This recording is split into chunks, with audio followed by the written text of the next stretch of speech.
저 뭐 대충 아실 텐데요. 저도 1990년도에 민주당 들어가지고 횟수로 29년 됐습니다. 민주당 공채 1기네. 그러니까 꼬마민주당이죠. 그때 이제 이기택 총재. 이기택 총재네. 예. 저 이제 면접 보러 갔더니 그 당시 이제 꼬마민주당 사무총장이 이철 의원이, 예. 그 당무기획실장이 노무현 의원이 당무기획실장을 하고 있더라고요. 그다음에 돌아가신 이제 그 장기우 의원. 그때는 원회였는데 세 분이 앉아가지고 면접관으로 앉아 있더라고요. 그때 이제 노통을 처음 만났.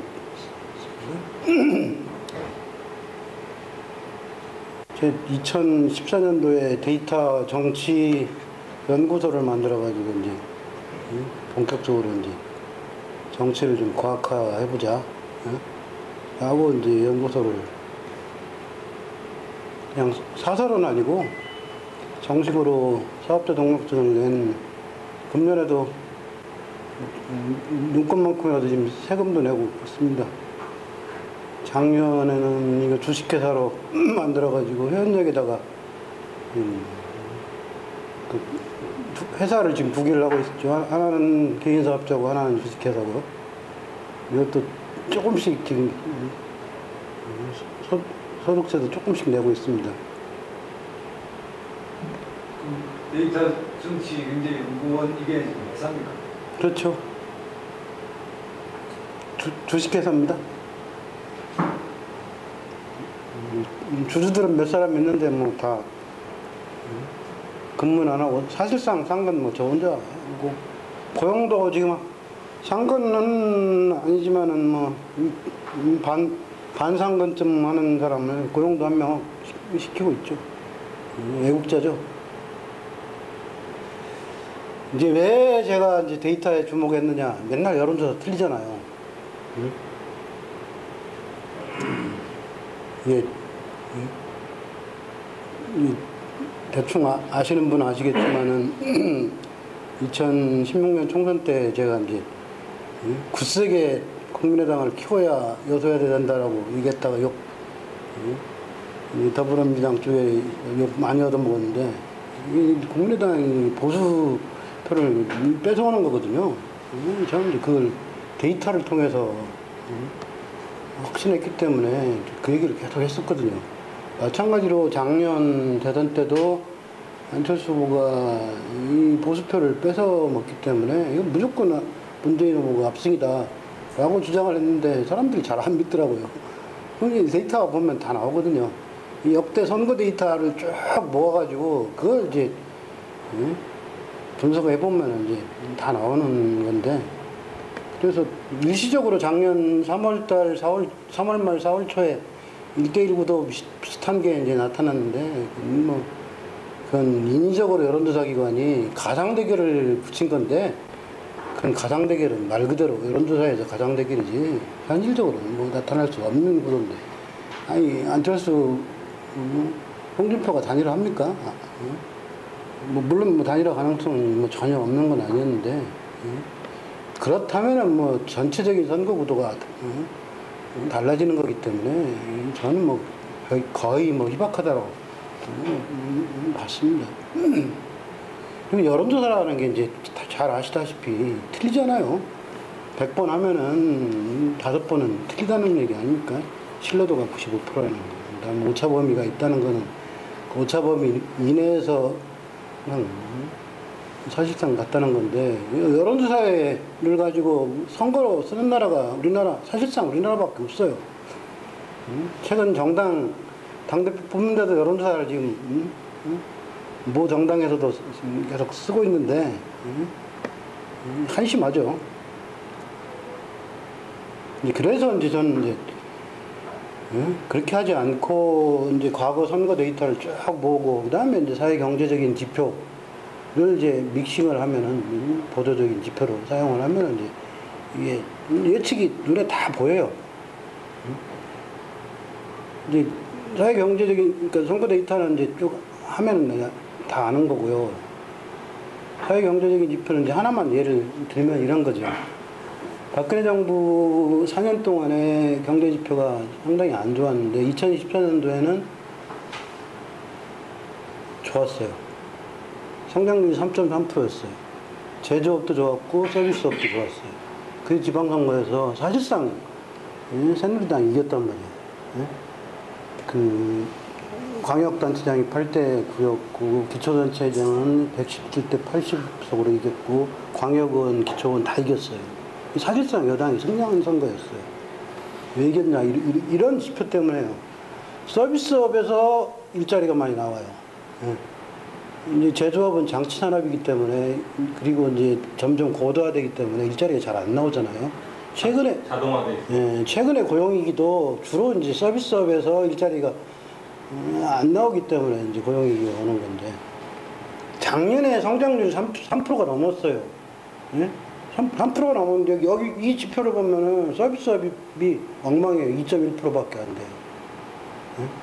제조업은 4.2%나 성장을 했는데 이게 세부적으로 보면은 반도체 쪽이 엄청나게 성장이 여기 안 써놨지만 엄청나게 좋았어요. 예? 특정 분야가 성장을 이제 견인을 하는 거죠. 근데 이 서비스업 쪽이 아주 안 좋았다고. 2.1% 제일 엉망이에요. 최근 5년 동안. 예? 그러니까 이게 정권 교체. 예? 그다음에 2016년도에도 2.3%. 그러니까 박근혜 정부 4년 동안에 2.3%면 서비스업이 2.3%에 제일 나빴어요. 이게 물론 정치도 잘못했지만은 박근혜 탄핵의 주범이 이게 서비스업 성장률이에요. 일자리가 망가진 거죠. 이제 이런 지표들을 봐요, 저는. 이게 오바마 정부가 8년 동안에 340만 개 일자리를 늘렸다고 했는데 제일 나쁜 일자리만 늘렸어요. 그래서 저는 2016년 8월경에 이게 그 트럼프가 당선된다라고 예측을 했더니 사람들이 트럼프 저 또라이가 어떻게 당선되냐라고 그러더라고요. 이제 칼럼을 그때 당시 1, 2편으로 나눠가지고 쓴 적이 있는데 이제 그런 지표들을 미국 그 의회 예산관리국에 나온 거기 자료가 아주 잘 돼 있거든요. 쭉 지표들을 보니까 그 이미 이제 그러니까 북동부 러스트벨트 지역을 중심으로 한 그거를 이제 이미 선동을 하고 있었잖아요, 트럼프가. 그러니까 지표 나쁜 거를 이제 이미 다 알고 있었던 거예요. 공화당 싱크탱크 쪽에서는. 이제 그런 방식으로 제가 이제 분석을 한다는 거죠. 질문을 또 해요. 예. 좋은 일자리라는 게 뭐 어떤 이렇게 선이 있나요? 그거 지금 기준이 있는 건가요?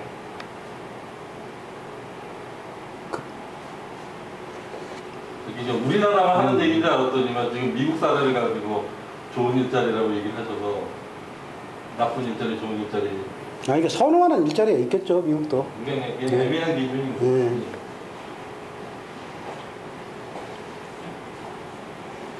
그러니까 오늘 이제 주제가 이제 주로 이제 협치 이야기를 할 텐데요. 우리가 지금 계속 이제 소수파 정부가 들어서고 있어요. 이제 민주화 이후에 1987년도에 민주화되고 나서 이제 소수파 정부에서 들어섰는데 2012년 대선 때 박근혜 문재인 1대1 구도였는데 그때는 이제 투표수를 대비하면 이제 가반스 대통령이 나오긴 나왔어요. 근데 유권자 대비로 하면은 박근혜 후보도 박근혜 대통령도 유권자 대비로 하면 40%가 안 돼요. 이 표를 보세요. 그리고 나머지 대통령들은 뭐 다 과반수가 안 되죠. 이 투표수 대비로 해서. 유권자 대비로 하면 우리 문재인 대통령도 투표수 대비로는 31.6%밖에 안 돼요. 지금 여론조사 지지율은 저건 취해 있을 일이 아니죠. 항상 어떤 대통령이든지 임기 초에는 지지율이 높아요. 그건 기대치를 반영하기 때문에. 근데 끝날 때는 거의 뭐 형편없는 지지율로 끝나요. 프랑스의 작년에 물러간 올랑드 대통령 6%, 그리고 오바마도 그렇고 뭐 그 대통령제 하는 나라의 대통령들은 다 그렇습니다.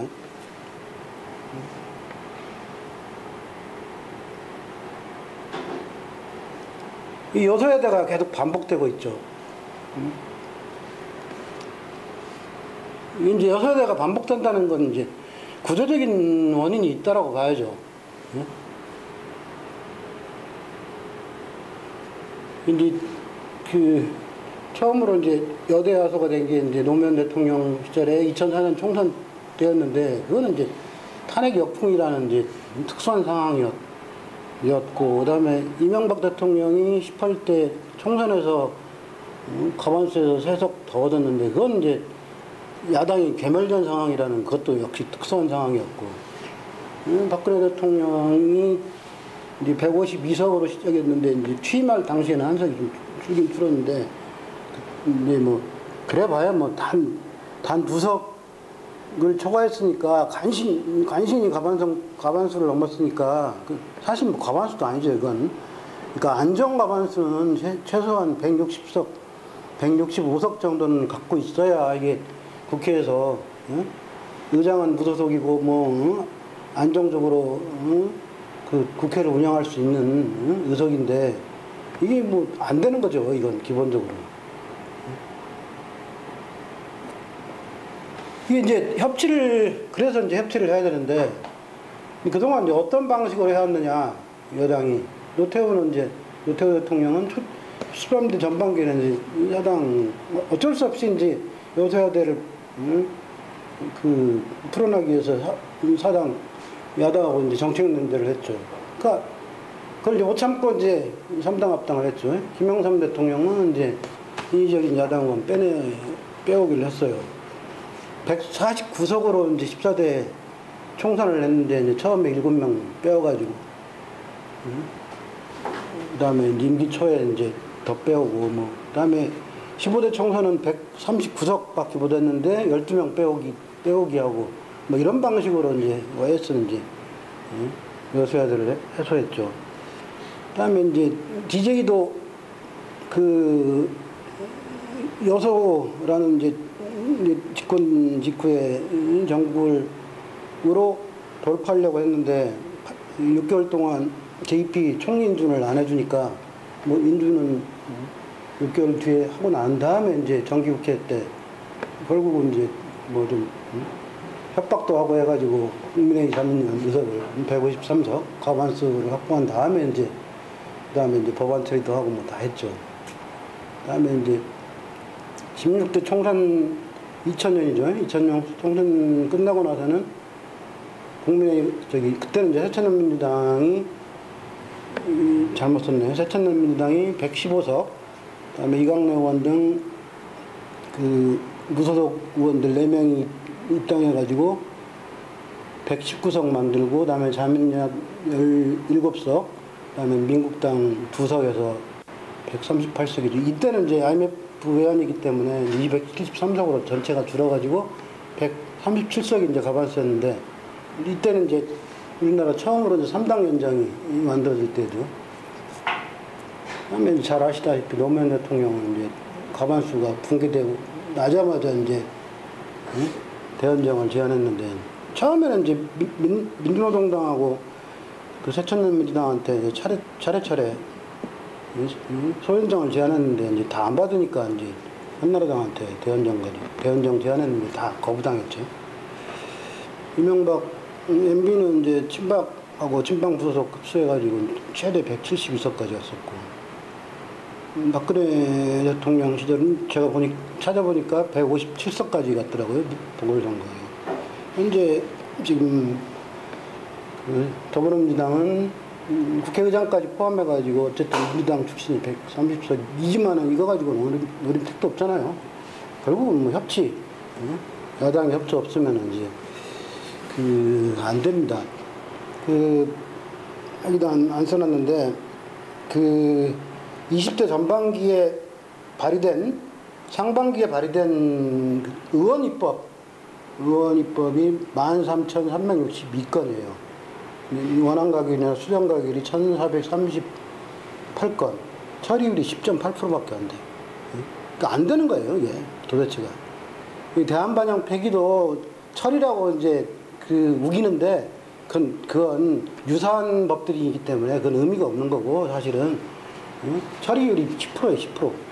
처리 자체가 안 되는 거예요. 낮잠 자고 있어요, 대부분이.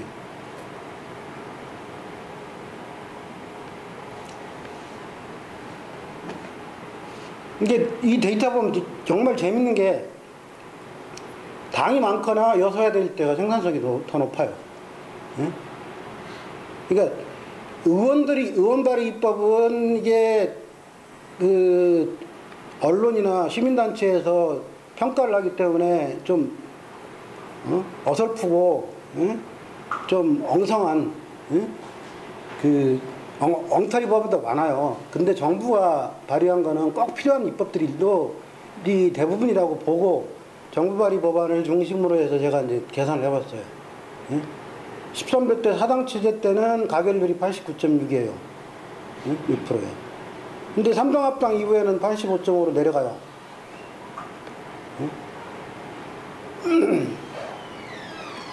14대 때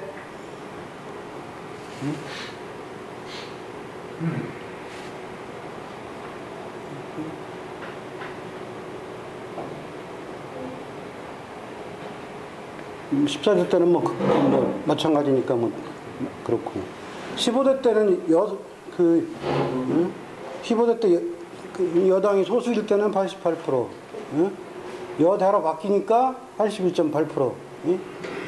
오히려 여당이 다수당이 되면 이제 가결률이 더 떨어진단 말이에요.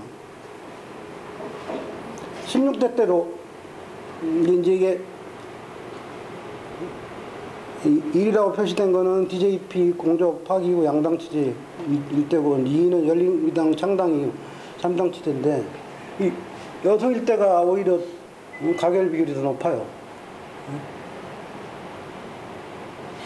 그러니까 이런 데이터를 보면은 오히려 여서야 될 때 그 당도 그렇고 당의 지도부도 그렇고 청와대나 정부도 그렇고 이 협치를 하려는 그런 노력이 더 노력을 더 많이 한다는 의미죠. 어떻게든지 이 법을 통과시키기 위해서 노력을 하기 때문에 결국 결과가 좋게 나타난다는 거죠. 이제 17대 때는 이제 발의 건수가 가결률이 낮은 이유는 발의 건수가 이제 급증했던 것도 있고 노무현 정부를 연맥이려고 했던 뭐 그런 여러 가지 복합적인 요인 때문에 이제 그런 거죠. 이제 18대 이후를 보세요. 이건 양당 체제거든요. 40% 30%대예요. 형편없죠. 맨날 체르탄 터뜨리고 뭐 서로 맨날 쌈박질하고 그러니까 정부 발의 법안조차도 이렇게 가결 비율이 낮아진 거예요.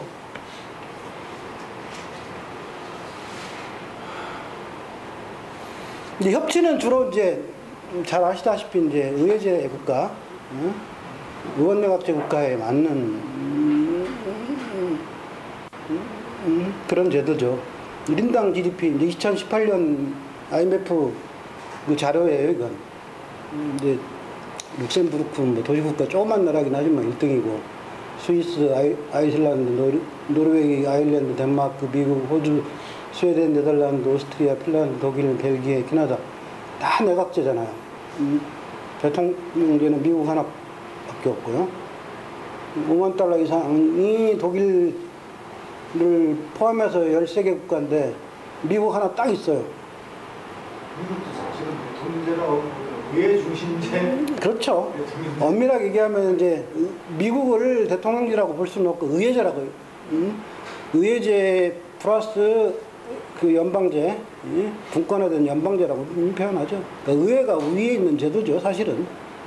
뭐 우리는 의회 대통령. 우리는 이제 의회 미국을 이제 대통령제라고 알고 있는데 우리나라 대통령제하고는 완전히 다르죠. 질적으로 다르죠. 그다음에 이제 나머지 이제 3만 불 이상인 나라 22등까지 있는데 우리나라도 이제 껴 있죠. IMF 기준이라 우리나라가 이제 금년에 32,000불을 이게 예측치예요, 이게. 프랑스가 이제 이원정부제고 우리나라는 이제 대통령제인데 어쨌든 간에 순수한 이제 내각제가 아닌 나라는 이제 그 미국하고 프랑스하고 우리나라하고 이제 3개국밖에 없는 거죠.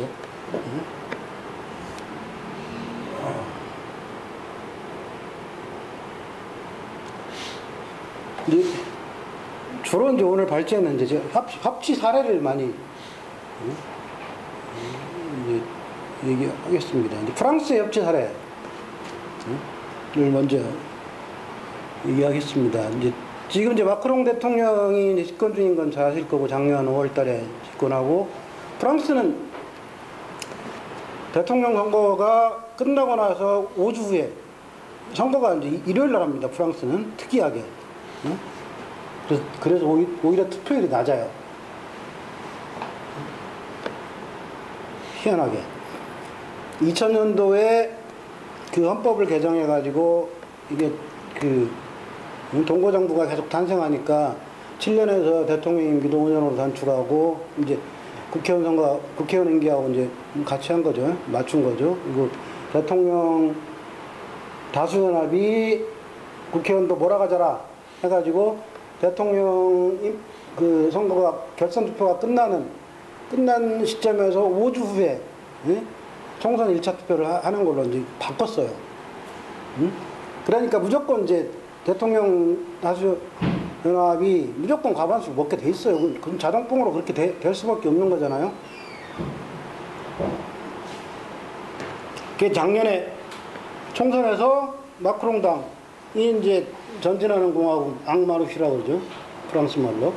거기가 이제 308석, 공동여당인 모뎀, 그 민주운동당이 42석에서 350석을 얻었는데, 그것만 해도 60%가 넘는데, 거기다가 이제 원래 이제 우파 공화당 쪽에 선거연합에 참여했던 급진당 6석하고, 여기도 이제 민주당과 무소속, 이제 여기는 이제 결선투표제가 있는 나라니까, 민주당과 무소속 선거연합을 하고 있는 이 사람들을 일부를 빼와가지고, 열 몇 명을 빼와가지고 이제 370석을 만든 거죠. 20석을. 그러니까 뭐 거의 한 3분의 2가 된 거예요. 그걸 이제 힘을 의회의 압도적인 다수를 이제 바탕으로 해서 이제 80년 만에 국영철도 SNCF라고 국영철도를 이제 개혁하겠다고. 프랑스는 이제 공공부문이 한 57%까지 GDP에 그 지출이 해마다 그래가지고 그 유럽연합으로부터 경고받고 니네 그 세출 축소하라고 계속 몇 년째 지금 경고를 받고 있거든요. 그래서 그리고 이 마크롱 대통령은 그 대통령 공약에 공무원 12만 명을 줄이겠다는 게 이제 첫 번째 공약이었고 등등. 근데 요거를 하겠다고 이제 했거든요. 그러니까 국영철도 개혁안을 자기네 당이 370석인데 452표로 이제 가결시켰는데, 왜 그렇게 했냐? 왜 이게 가능했냐? 야당인 사회당 2명, 녹색당 1명, 이 줘버렸어요. 그것도 알짜인 부총리를 2개를 부총리를 사회당 1명, 녹색당 1명 이렇게 줬다고요. 그러니까 일종의 이제 대연정 비슷한 거죠.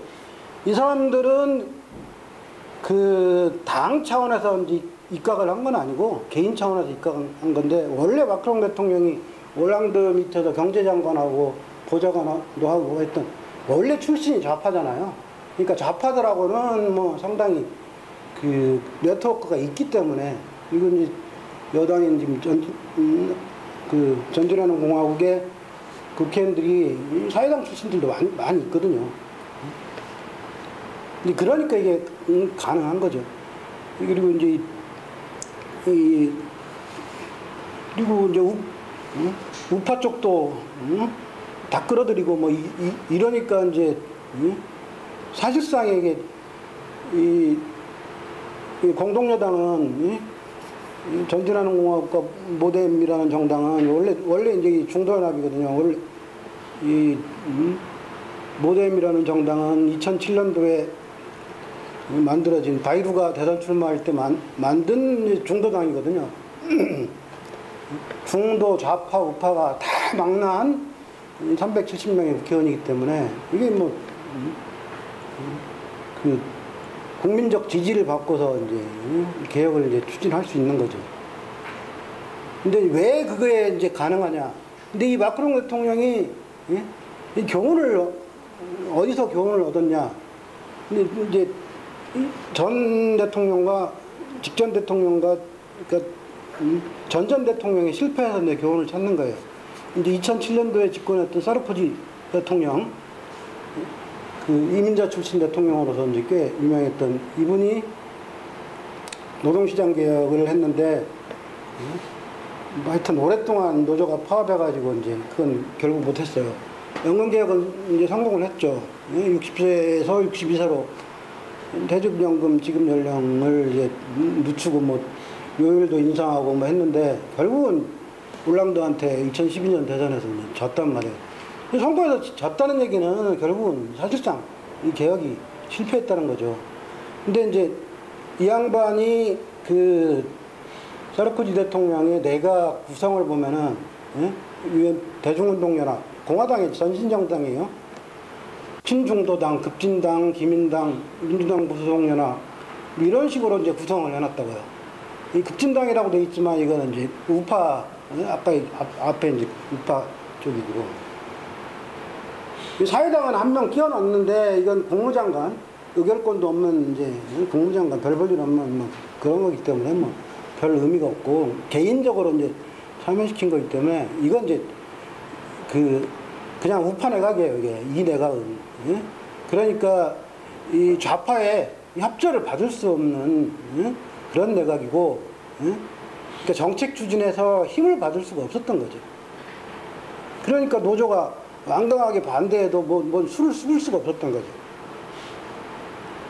그 다음에 올랑드 대통령은 뭐 잘 아시다시피 6% 지지율로 재선 도전, 그러니까 프랑스 지금 헌법 개정해가지고 2번까지 대통령을 할 수가 있는데 아예 사회당 대통령 후보 경선도 못 나가고 이제 포기를 했는데 이 양반은 어쨌든 좌파가 306석 53% 정도밖에 이제 의석을 확보를 못 했는데 근데 뭐 다시 사르코지가 62세로 늘려놓은 그 연금 수급 연령은 다시 60세로 환원을 한다든지 뭐 등등 거의 이제 좌파 포퓰리즘 정책을 계속 추진하면서 쫄딱 망한 거죠. 근데 이런 이제 두 전임 대통령의 정책을 보면서 이제 마크롱 대통령이 이래가지고 안 되겠다. 한쪽은 그러니까 좌파만 가지고 하고 한쪽은 우파만 가지고 하고 그러니까 이제 본인은 이제 원래 좌파 출신이긴 하지만은 이제 중도연합을 가지고 이제 집권을 하고 중도연합으로 60% 정도의 의석을 확보했지만은 좌파나 우파 쪽에 더 많은 의석을 확보해서 힘있게 이제 정책을 추진해야겠다 해서 이제 한 거죠. 이렇게. 그래서 상당히 좀 성공을 거두고 있다고 평가되죠. 근데 이제 개인적인 뭐 스캔들이라든지 뭐 하여튼 강요 중에 일부가 스캔들을 벌리고 있는 거는 그건 별개의 문제고 어쨌든 협치는 잘하고 있어요.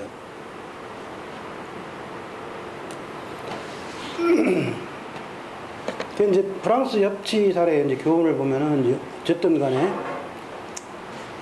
이게 프랑스는 이제 이원 정부제잖아요. 직선 대통령하고 하원이 선출하는 이제 총리, 그다음에 이원 정부제가 있고 이제 결선 투표제가 있기 때문에 이 프랑스는 이제 대통령제이면서도 이제 그래서 당이 많아요.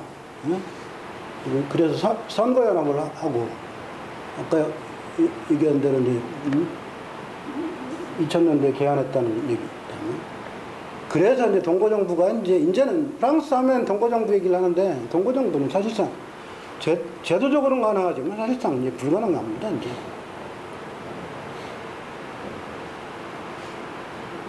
그리고 그 옛날 자료 보면은 미테랑 대통령 시절에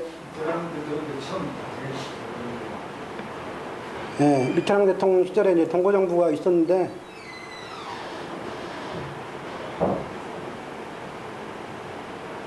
그러니까 동고정부도 있었지만은 그때는 또 이제 재밌는 게 미테랑 대통령이 과반수에 미달하니까 공산당하고 정책연대. 공산당은 같은 좌파라도 급진자파여서 아주 급진적인 좌파여서 사회당하고 연정을 안 합니다. 응? 그러니까 과반수가 안 되니까 공산당이 사회당 이 사회당을 중심으로 한 좌파하고 가계 협력이라고 그러죠. 내각에는 장관 안 보내고 정책연대만 해주는.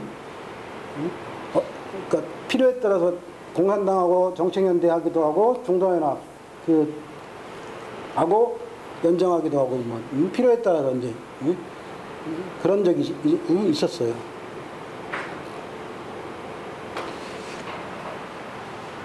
그래서 이제 미테랑 대통령이 이제 오랫동안 이제 집권을 한 거죠.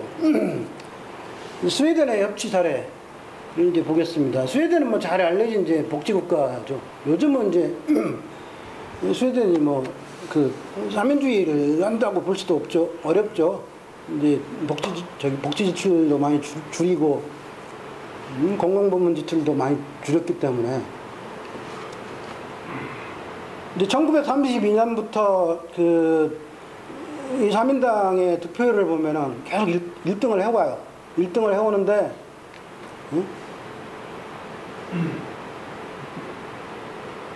단독 집권은 딱 2번이에요. 1940년부터 44년, 68년부터 70년. 이 8년밖에 없고, 나머지는, 이게 스웨덴이 뭐 아시다시피, 연동형 비례대표제를 하는 나라이기 때문에 과반수가 잘 안 나오죠. 그런 나라. 그러니까 어쨌든 간에 연정을 해야 돼요. 이게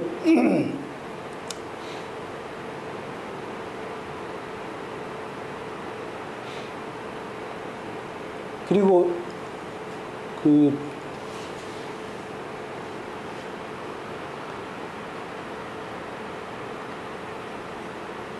지금 현재 이제 다음 달 14일 날 이제 선거를 하는데요. 현재 사민당, 녹색당, 좌파당이 지금 연정을 하고 있는 소수 연정이에요. 의석이 지금 45.5%밖에 안 되는 소수파 연정이죠. 근데 지금 이 유럽의 극우정당이라고 번역을 하기도 하는데, 이게 이제 난민 반대하는 정당, 나라별로 조금씩 다른데, 완강하게 반대하는 나라도 있고, 억제를 주장하는 정당도 있고, 조금씩 달라요. 핀란드에 있는 당은 좀 억제를 하자라고 이제 하는 정당이고, 조금씩 틀려요. 독일 대한당은 아주 완강하게 난민을 추방하자고 주장하는 정당이고 조금씩 다른데, 어쨌든 이 스웨덴의 그 당은 스웨덴 민주당이라고 부르는데 SD 14%를 얻었어요. 2014년도. 이번에는 더 약진한다라고 지금. 그만큼 핀란드 경제가 어려워졌다는 얘기죠. 근데 얘네는 이제 선거연합에 참여를 하지 않아요. 근데 핀란드 선거의 특징은 선거 전에 선거연합을 먼저 구성을 하고, 이제 선거에 공동 공약을 만들고, 공약집을 내고, 이제 선거를 하죠. 그래서 좌파연합, 우파연합. 그러니까, 이게 새로운 정당인 스웨덴 민주당이 얼마 전부터 생기면서, 이게 과반수가 잘 탄생이 안 되는 거예요. 그러니까 2014년도에 이 소수 연장이 출범했는데 2015년도에 난민 관련 예산을 다 깎자고 얘네가 이제 주장을 하니까 해가지고 예산안이 통과가 안 됐어요. 그래가지고 지금 류벤 총리가 사임해야 될 상황에 놓였는데, 큰일 나게 생겼으니까 우파 쪽에서 손 들어주고, 그러면 다음 선거 때 2018년 총선 때 니네든 우리든 누가 하여튼 집권하더라도 하여튼 집권을 보장해주자 합의를 하는 거예요.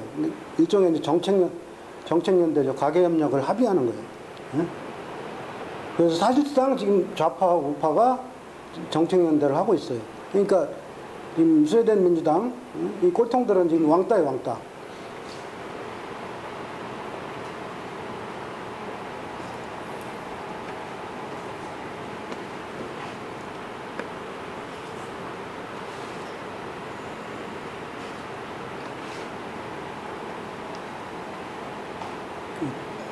잘 알려진 이제 우리 그 스웨덴의 그 살트 셰버덴 노사야박 그건 뭐 잘 아시죠? 1938년에 있었던 이 시기가 이제 대공황 시기잖아요.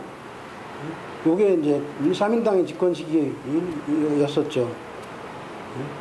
그다음에 이제 1982년부터 이제 91년 사이에 그러니까 이때가 이제 스웨덴 경제가 어려울 때인데 좌파 연합이 집권해가지고 다시 이제 경기를 회복했었죠. 그다음에 이제 2010년도 이때는 이제 그 글로벌 금융위기 이때는 또 오히려 우파가 소수 연정으로 금융위기를 극복했고 하여튼 금융위기 하여튼 이 연정을 통해 가지고 위기마다 고비고비마다 이제 항상 극복을 해오고 있죠.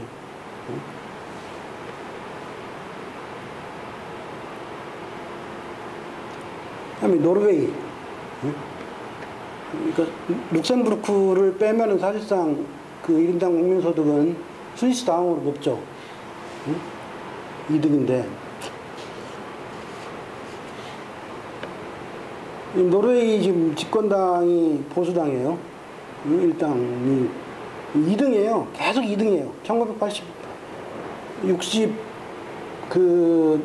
60년도 이후에 득표율은 거의 2등이에요. 3등도 간혹 3등도 하는데 근데 여당을 많이 하고 있어요. 왜냐? 연합을 하니까요. 노동당은 1등을 해도 집권을 별로 못해요. 노동당을 중심으로 한 좌파는 20년, 이 보수당을 중심으로 하는 우파는 40년. 지금 그렇게 집권을 하고 있어요.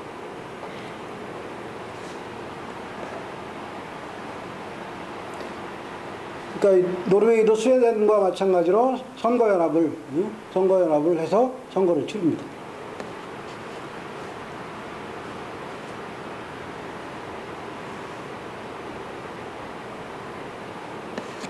핀란드 하면은 이제 노키아로 유명하죠. 예? 노키아가 2009년도에 그 모바일 분야 시장 점유율이 35%가 넘었어요. 36%, 37% 막 이랬는데 예? 한 2년 사이에 11% 이상이 예? 시장 점유율이 예? 떨어지고 뭐 난리가 났죠. 예? 그리고 노키아가 핀란드 경제의 뭐 대부분을 차지한 정도로 뭐 어마어마했는데 그 위기를 금방 극복했어요. 그리고 아까 봤듯이 핀란드가 1인당 국민소득이 꽤 높잖아요. 높은 나라예요. 지금 잘 먹고 잘 사는 나라죠. 역시 그것도 가능한 게 이 협치를 통해서 하는데 근데 이 나라는 또 재밌는 게 좌우합작을 해요. 좌우합작. 좌파 따로 우파 따로.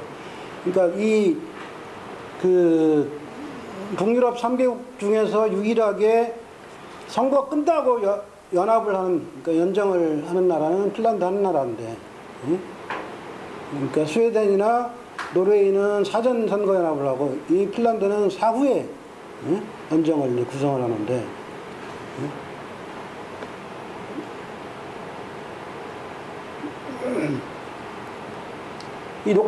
여기 녹색당, 이 녹색당은 좌파잖아요.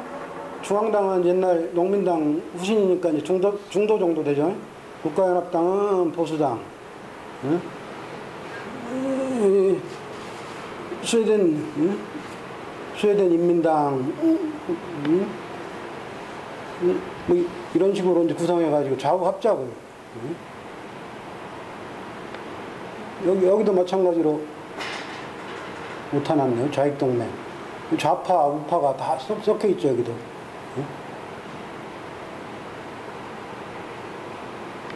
2011년도 이 노키아 몰락 이후에 집권했던 정당이 바로 이 좌우파가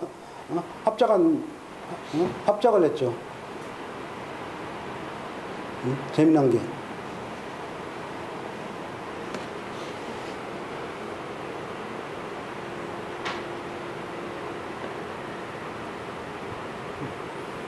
언뜻 생각하면 이제 김구 선생의 이제 좌우합작 딱 생각나죠. 뭐 독일은 뭐 잘 아시죠.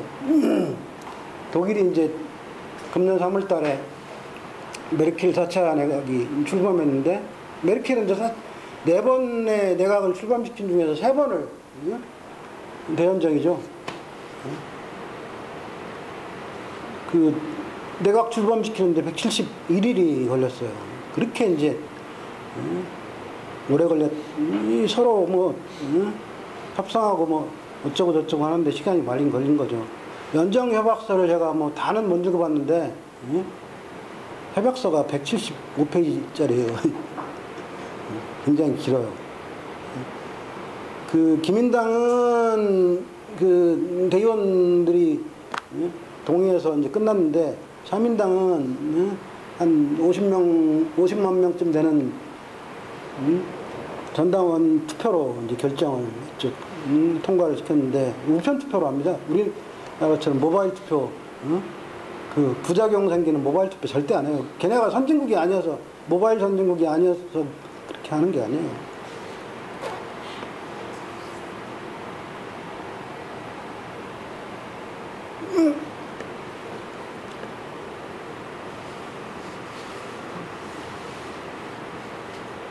그리고 이제 사민당도 한 20년을 집권했는데 그동안 쭉 그러니까 사민당이 이제 그 총리를 배출하면서 집권한 게 그러니까 옛날에 그 바이마르 공화국 시절에 1930년에 이제 마지막으로 그 정권 넘겨주고 재집권하는데 39년이 걸렸잖아요. 근데 첫 집권할 때가 정당 득표율 2등이에요. 의석 2등인데 어떻게 집권했냐? 자민당 가장 오른쪽에 있는 자민당하고 연립정부 구성해가지고 집권했다고요. 그러니까 가장 왼쪽에 있는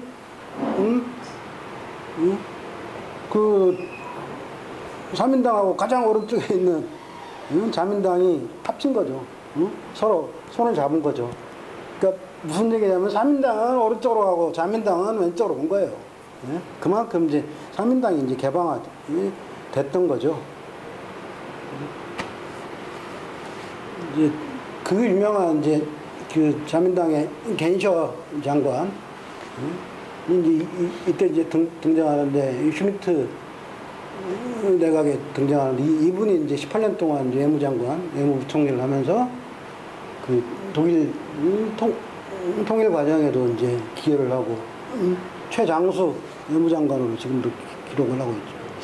근데 오히려 사민당하고 녹색당이 이제 그러니까 정록 연정을 했던 98년도부터 2005년 사이 우리는 하르츠 개혁을 굉장히 높게 평가하지만은 거꾸로 하르츠 개혁 이후에 2005년 이후에 사민당 지지율은 계속 떨어지고 있어요. 그 아이러니컬하죠.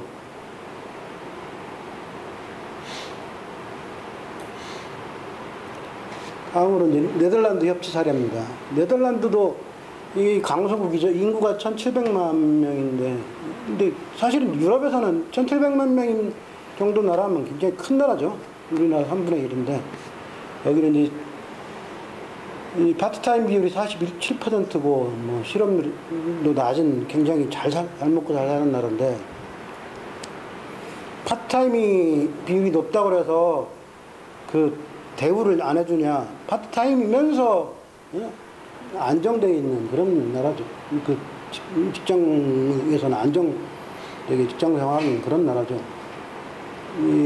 지금 현재 총리가 리테 총리, 총각이에요. 총각인지 뭐 비혼인지 모르겠는데 67년생인데 얼굴도 잘생기고 평창올림픽 때도 다녀갔는데 이분이 2010년부터 집권하고 있는데 다양한 방식으로 집권을 하고 있어요.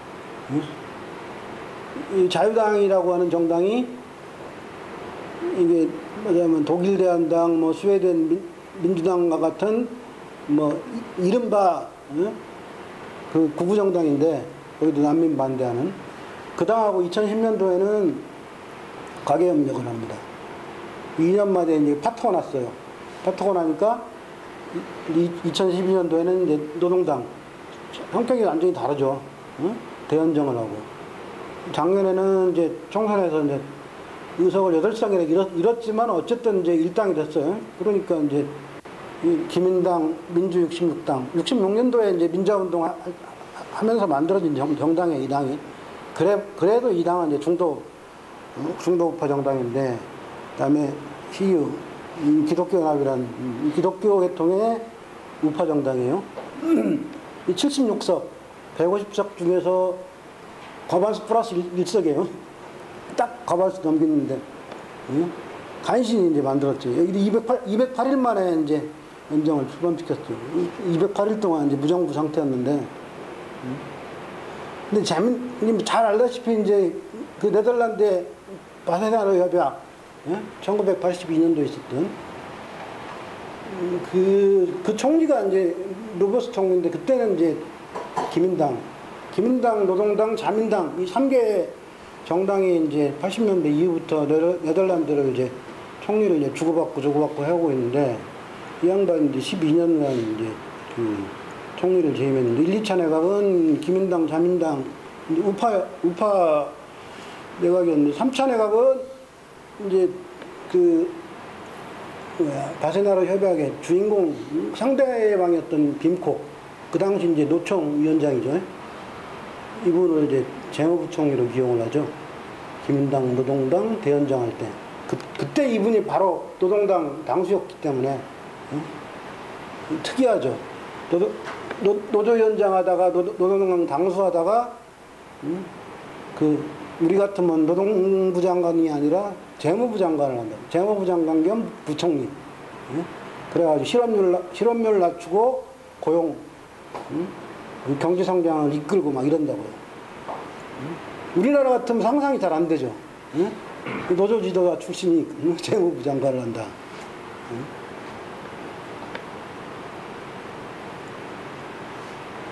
뉴질랜드도 작년에 총선을 치렀어요.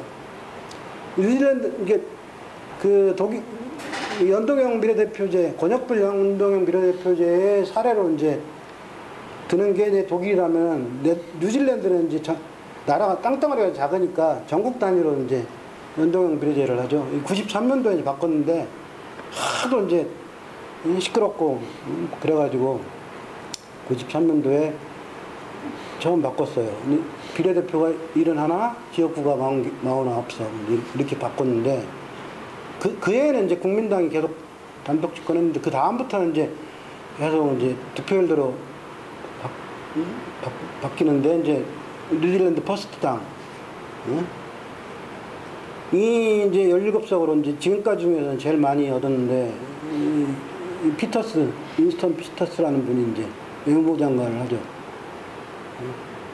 그다음에 그 이후에도 이제 작은 정당들이 그 캐스팅 보트를 줘요. 뭐 한석 뭐 얻어가지고 캐스팅 보트를, 이게 120석이니까 61석을 만들어야잖아요. 2014년, 그러니까 이전 선거에서도 국민당이 59석밖에 못 얻어가지고 2석을 더 확보해야 되니까 마오리당하고 액트당을 끌어들여가지고 과반수를 만들고 뭐 이런다고요. 작년 선거 때 그 국민당이 56석을 얻었어요. 5석을 더 확보해야 되는데 그걸 확보를 못 해가지고 제2당인 노동당한테 뺏겼죠.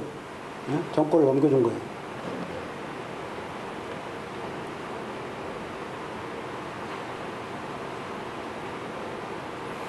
이제 우리나라 협치 사례는 이제 아까도 얘기했지만은 좀 더 재밌는 얘기 하면은, 총선 결과는 13대 때 125대 70대 59대 35석이었는데 무소속 4명을 영입해서 129대, 그다음에 평민당은 이제 71, 한겨레민당에 박형우 의원을 영입했고, 그다음에 통일민주당이 한 석이 들어서 이렇게 바뀌었어요. 그래봐야 여당이 43.1%밖에 안 되니까 이제 이 당시 원내 정부들은 뭐 양단 보면 최강이었죠. 그리고 당시에는 정무장관제도 있어가지고 정치력이 뛰어난 사람 또는 실세가 했죠.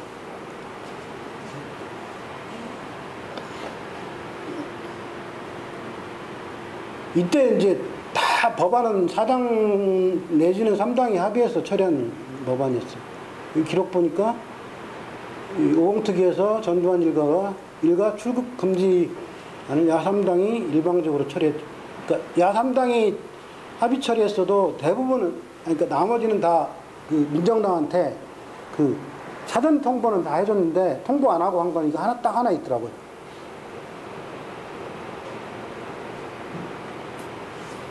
그러니까 이 도표는 그러니까 의미 있는 게 사당 체제 때는 220건 중에서 109건 절반이 의원 발의 입법 가결된 거예요.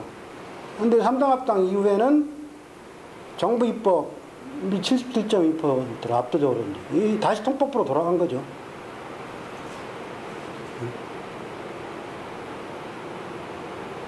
이게 이제 여서야 되면은 의원들이 자율적으로 하는데, 예? 압도적으로 이제 여당 의석이 많아지면은, 예? 정부 마음대로 하는 거죠.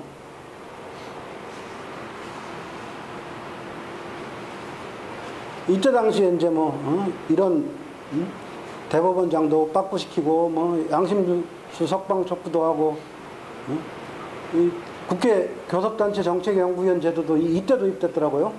청문회 제도도 도입됐고 예산안은 처음에 2년 연속 합의 처리했는데 3당 합당 되면서 날치기 해버리고 근데 이제 이런 여서야대 이런 전국에서는 이 공화당 같은 소규모 정당이 굉장히 중요한 역할을 하죠. 이 JP가 오랫동안 미국 가서 야인 생활하면서 배운 거예요. 선진 정치를. 그래서 미국이 의회제라는 거죠. 형식은 대통령제지만 내용적으로는 의회제라는 거죠. 의회를 제대로 배운 거죠. 지금 독일의 자민당이라든지 뉴질랜드 퍼스트당이 당은 덩어리는 작지만 굉장히 중요한 역할을 하고 있는 거 마찬가지죠. DJ가 그걸 배워가지고 두석밖에 없는 2000년 총선 끝나고 두석밖에 없는 민국당한테 그 중요한 외무부 장관을 딱 넘겨줬잖아요.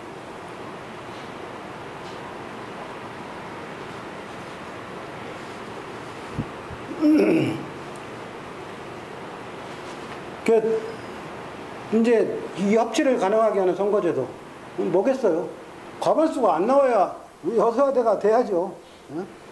지금과 같은 소선거구제 우리나라는 좀 그런데 일본 같은 병립형 비례대표제는 그 과반수 미만을 얻고도 80% 90%를 지역구 구석을 싹쓸이 해버리니까 그건 자민당 일당 독재가 계속 돼버리잖아요. 그 이코노미스트 산하의 연구기관이에요. EIU라고 2015년도에 민주주의 상위 10개국의 선거제도 이게 다 연동형 비례제를 하는 나라예요. 캐나다만 좀 예외고 호주는 이제 양당제긴 한데 소선거구제 이제 선거투표제를 하기 때문에 그걸로 좀 반영이 되죠.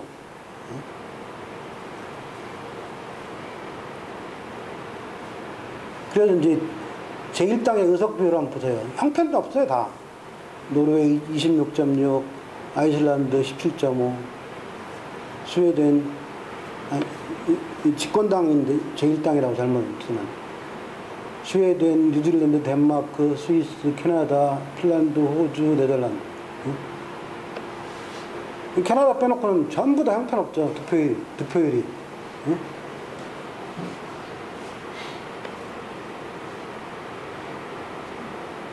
그러니까 오히려 집권당의 득표율이 낮을수록 민주주의 지수가 높은 거예요. 거꾸로. 그렇죠? 이 캐나다만 이제 특이한 경우고.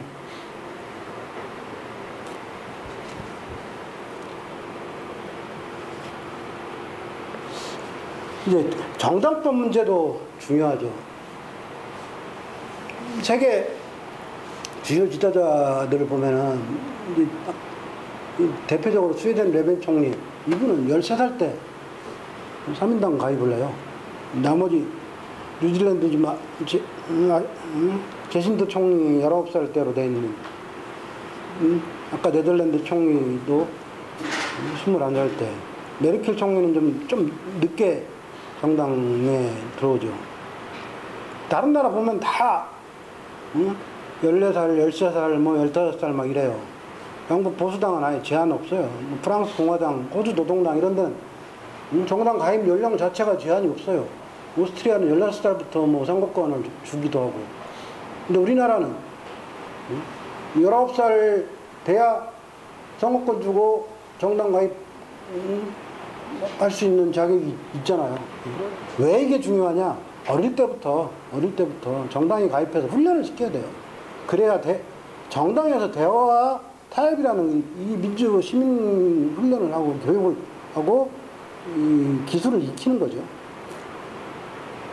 이 상향식 경선, 독일에서는 뭐 그 명부 제출했다가 빠꿈 받는 거는 뭐 다 아는 상식이고, 이건 제가 미국 사례를 이제 소개를 하려고 하는데, 지금 마이크 펜스 5천원만, 마이크 펜스 미국 부통령이 하원의원을 원했고, 그 인디애나 주지사도 했는 2번을 했는데, 이 단독 입후보를 해도 예비경선을 해야 돼요. 미국은 그래. 그 웬만한 주들은 다 그래요. 인디애나 주지사 2번 했는데 예비경선도 혼자 나왔는데 예비경선 또 무조건 거쳐요. 이 제리 브라운이라고 캘리포니아 주지사, 이 민주당 분인데 1938년생, 금년에 만 80세예요. 이분은 1970년도에 캘리포니아 국무장관을 하고, 예? 선출직이에요. 74년도, 78년도에 캘리포니아 주지사를 했어요.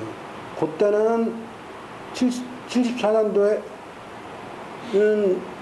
그러니까 한 번은 그 단독 경선, 한 번은 2인 경선.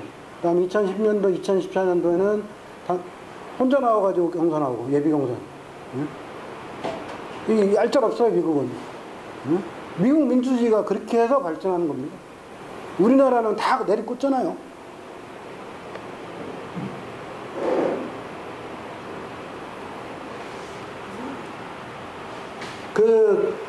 이건 이제 정치자금법 얘기를 하기 위해서 이제 메모만 해놓은 건데, 노회찬 의원 이제 정치자금 때문에 이제 뭐 5천만 원 때문에 그런 험한 일을 당했는데, 미국은 모금이 무제한으로 허용되잖아요. 독일은 그 정당 운영하고 선거하는 비용에 대략 얼마 정도, 65%에서 70% 정도를 국가에서 대줍니다. 실제로 당원들이 내는 당비는 20%밖에 안 돼요. 거의 선거 공영제죠. 스웨덴도 마찬가지고.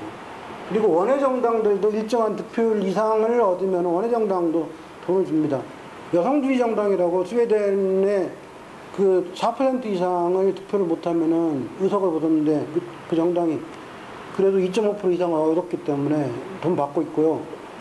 독일은 0.5%, 유럽의 선거 0.5% 이상, 주의 선거에서 1.0% 이상이면은 국고보조금을 줍니다.